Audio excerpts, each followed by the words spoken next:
So now we are heading into Belgium. So yeah, and then on our way into France. So we are actually in Belgium, driving through Belgium. We're a bit disappointed because we didn't get the flags or the red carpet as we came through, and didn't actually realise we were in Belgium until Vodafone told us and welcomed us to Belgium. So, hello Belgium. So we're going to try and find somewhere to park for the night. We're home. Yeah, left through this tunnel. Well, this is all quite daunting for us. We're trying to find this air now. But found a bridge that's all been lit up. Yeah, that's cool. Well, this is it. It's 10:30 at night. So we're just trying to find this air now, because we do need water. Unfortunately, the air has been blocked off, so we can't enter it. There are motorhomes in there which we think are something to do with whatever's going on here. There seems to be some event or something. There's lots of barriers all here to stop people parking. So that was a waste of time. So it's 11 o'clock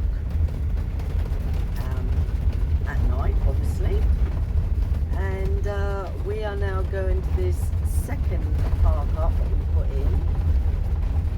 There was a couple of other motorhomes that were also coming up as we were going down, so they're going to find that they can't get in there either. So now we're heading for this other park up. We can imagine that a few others will, well, should I say, won't be far behind us, probably going to the same park up. If there's nowhere here and we can't find anywhere on the like a car park that we can pull in, then we're just going to head over into France. Also, the roads are rubbish. They're really bad. We have no idea where we are. We're now heading for a car park. It is now 22:12. So I suspect we're going to be heading to Calais tonight at this rate. The roads have been rubbish. Awful roads. Oh well. Good morning. So this is where we managed to stay last night. It is a car park belonging to a nature reserve, recreational centre with kayaks and whatever. We arrived here really late last night. It's a hard day yesterday. We're tired today, so we're moving on. We booked the ferry and we're just going on for another 90 miles today before parking up. Well, we left the car park about 15 minutes ago, and we're just heading into France and hopefully a better roads. The roads that we've been on in Belgium so far have just been awful. The surface really bad. So, and because we arrived late in the pitch black, we just parked up in that car park. But there's a few places that we could have parked had we been able to see them. So when people say arrive in the dark, I just don't get it. Neither of us get that, because you can't see what you're arriving into. If it's pitch black, you have no idea what that parking area is like, what the road conditions are like. And you miss an awful lot as well. Yeah, you do. So, yeah. I'm just pulling over, let these people go. Oh, they did, thank you. Netherlands, Netherlands, Netherlands, They're all working, Netherlands, aren't they? Netherlands, Belgium. Well, we've just come down the road and turned right onto this road and just found out we've now entered France. No signs. So there's no signs, no nothing. We can only tell because of the number plates Yeah. that suddenly changed to French plates. All the number plates are French. So all in the people's drives, all their parked cars are all French number plates, every single house. So I wonder what that is. No, what is it? Look. It dive bombed me then. St Martin's, the Roman Catholic church in Chambrésis, was built in 1634. It remains the only remaining part of a Benedictine abbey which sat on this site. It's now an historical monument. The town hall of Chambrésis was built in 1533 on an older base. The town itself dates back to the year 1001. It's most known as the birthplace of Henri Matisse, whom was born here in 1869. He was a draftsman, printmaker and sculptor, but best known for his paintings, with their flat, brilliant colours and fluid lines. He himself set up the museum here in 1952, before his death in 1954. His most expensive piece of work sold for $80 million in 2018, Adalisk Kucha ou Magnolias. Afternoon.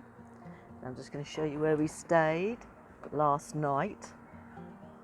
Our last night in Europe on an air in France before we catch the ferry from Calais back to good old Blighty. On this air that we stayed in last night, we've had the free electric, obviously water and black and grey waste. So thank you to the municipality. And we are staying in a place called Le Chateau Cambres. Probably not.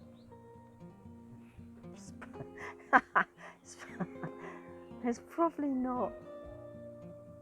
What would I say? It doesn't probably sound like that, but anyway, whatever I'm trying to say. So here we are. I'm going to show you around now.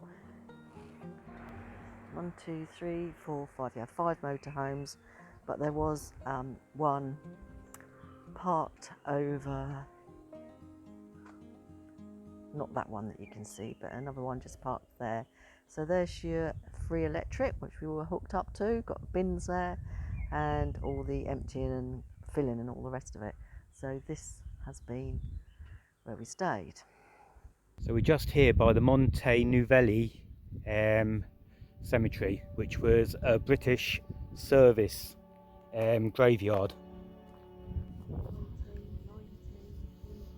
There's hundreds of graves in this, and it's impeccably kept, absolutely impeccably kept. But it's quite a sobering place to come to, because the age of the troops here that sadly lost their lives, they seem to all be around 20 years old. Yeah, 20 to 25.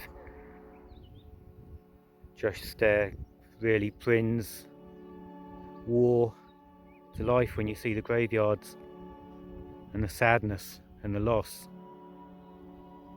So we're here, and the cows are actually coming down to see us as well. Oh, they're actually couldn't get here any faster. I'm not actually sure what for, but I really hope they can't jump. Yep, they obviously think I've got something for them. Yeah, hello girls. It's kind of normal to me, they all flock round. So here they all are. They've all come over with all their flies. So yeah, we're covered in flies now as well. And I didn't think there was any flies on us. So I've just done a quick rough calculation on the graves here, and believe there's around 500 here, which is obviously just a small amount of graves in this area from the brave guys that sadly lost their lives in the First World War. I just wanted to say how moving this is to be standing here in this graveyard looking at these headstones and just going along reading them, and how sad that a lot of these are only 19 years old. I've seen one that's 18, but 19 years old, 20, 21 years old, like just young men. And as a mother, to have your child, if you like, sent off to war and not to come back, you can't even imagine or even comprehend. I've also just found a visitor's book here for the war graves, and I've actually written in there and just expressed our feelings for these very young men and how they gave their lives to shape the future. So sad.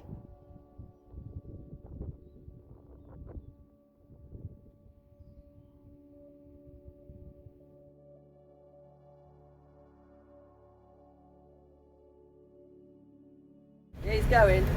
Here's what we've been waiting for. There we go. Not very fast. So here we are at another British cemetery here in northern France. Just walking into it is so nicely done.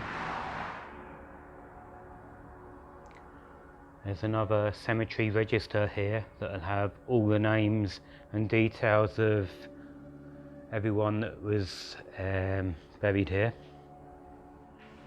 This whole wall is filled all the way around this cemetery with names of British servicemen that lost their lives.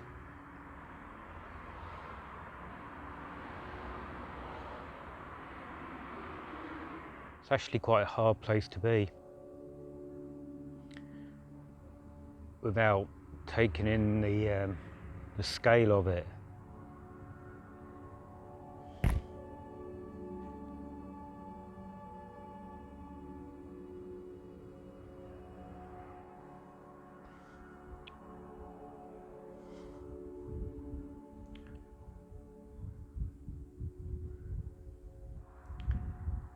Such a thought-provoking place. It looks like there's about 2,000 graves in this cemetery alone. Look how nicely this has been done and cared for.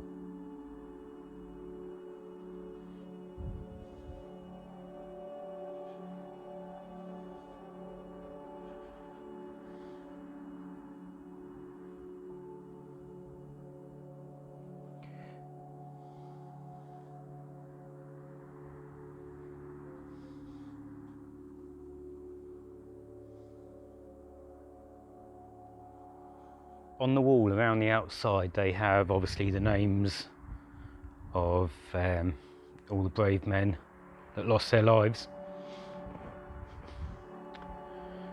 and they've obviously next to them is the regiments, and it's just unbelievable. You see these regiments and you see how many men that they lost from the units. Royal Scots Fusiliers, loads, hundreds of them.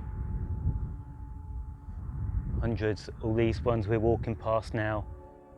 Oh, Lancashire Rifles, Lancashire Rifles.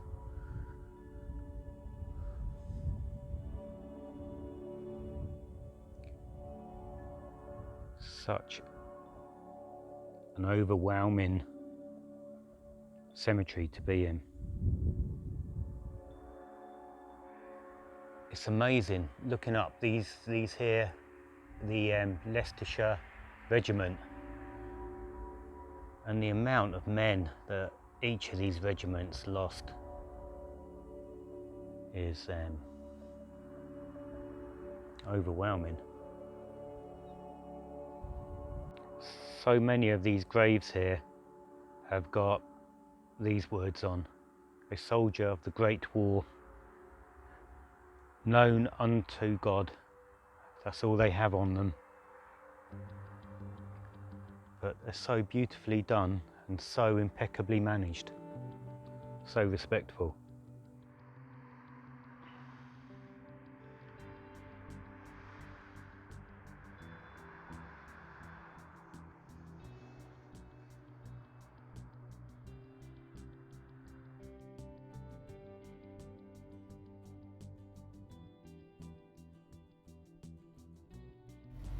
So we are taking ourselves back round the roundabout and going the way we've just come, because we've just seen a reclamation shop, and we're going to go and have a look. Like the little truck there with a little helicopter on top, just your size. I reckon you can get in there.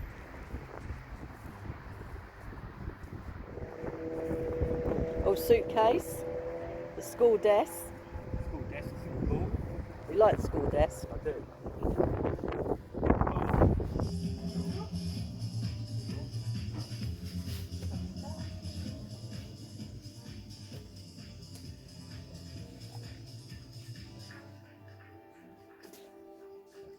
I can do the Citroen.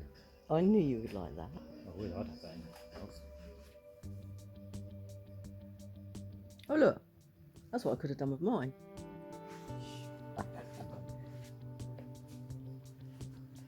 It's quite effective. That's nice, isn't it? I like that. Yeah, I like that kitchen. I like a kitchen like that. That'd be nice. Yeah, it's nice, that kitchen. I like the sink. I love these. Love those handles. Look at them. They're nice, aren't they?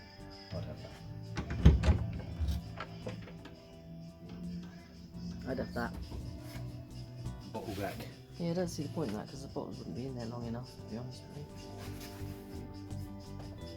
And the freestanding cupboard here. Yeah, it's nice. Really nice. They're nice, aren't they, for your veg? Hmm? Nice for your veggies. Yeah, Tins. love it. Nice. Nice shelving. Well, we've kitted out Daffy. Love this. In our element. Look at it all. Just goes on and on and on. We're 8 kilometres Yep. away from Calais to board the ferry back to good old Blighty. There's Calais straight ahead. So we have done on this whole trip over 8,000 miles of driving, and we have visited and explored 12 countries in the time that we've been away. We haven't rushed through the countries. We've stumbled across many of the things that we have showed you on the videos, and as we like to explore and we are interested in finding out why that's there or what's it about, then we've done our research and shared it with yourselves. So I hope you've enjoyed watching us.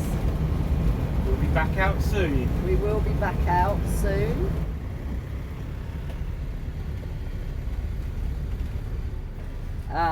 So there we are, through those bits and pieces. That was quite easy. Well, we've obviously got our days all right. We've got security searching this van here, and you know, if they want to come on, they're going to be handed the blue shoe covers. So here we go.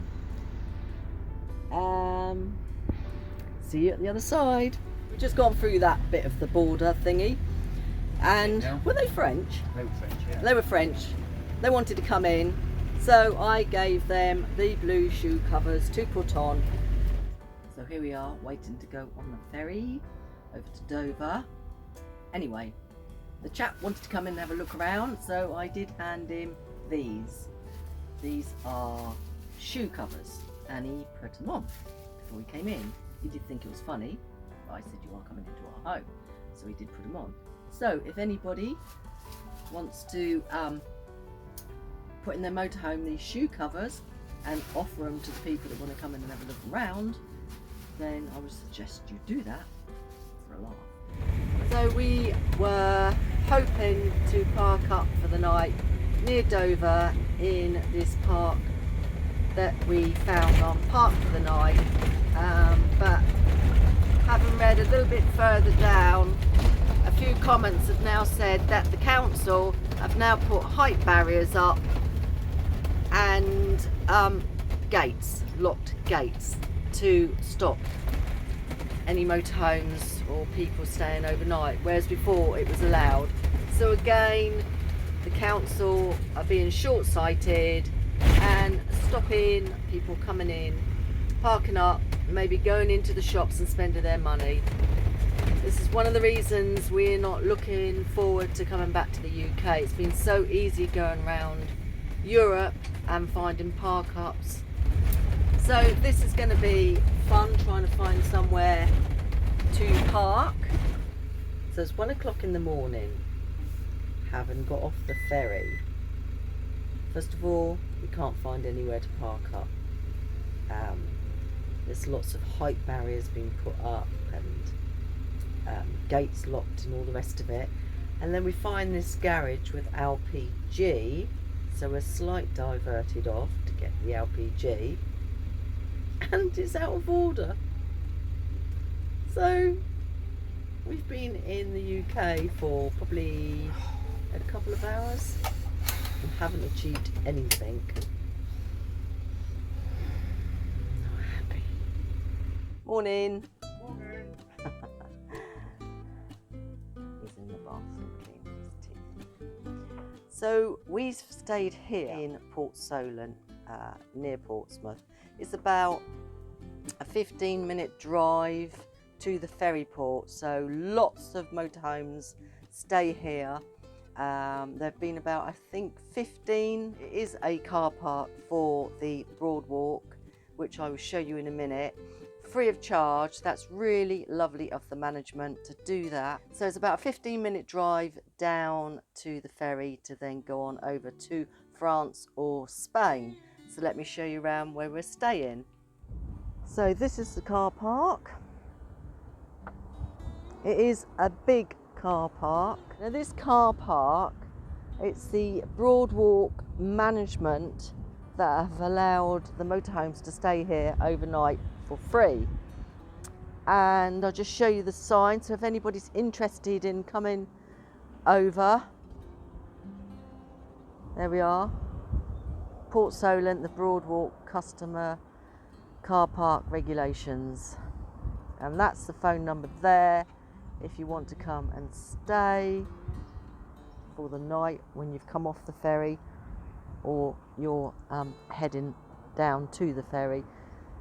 So you've got Snow and Rock over there, you've got the cinema over there, and down through those shops, past the Snow and Rock, you go down some steps and it takes you to the waterside, the waterfront, where they moor all their yachts, and there's lots of eateries there and little shops and that. So, and it's all undercover, so you don't get wet if it's raining. So at night it is quiet. It is a bit noisy now with all the cars coming and going, because this is quite a busy place, lots to do, see. We're off now to pick up bits and pieces, get Daffy sorted out with service MOT and all the rest of it, shopping and all that sort of lovely stuff. We are just leaving the park up where we were last night, which was fantastic. Big thank you to the Port Solent management for allowing motorhomes to stay here.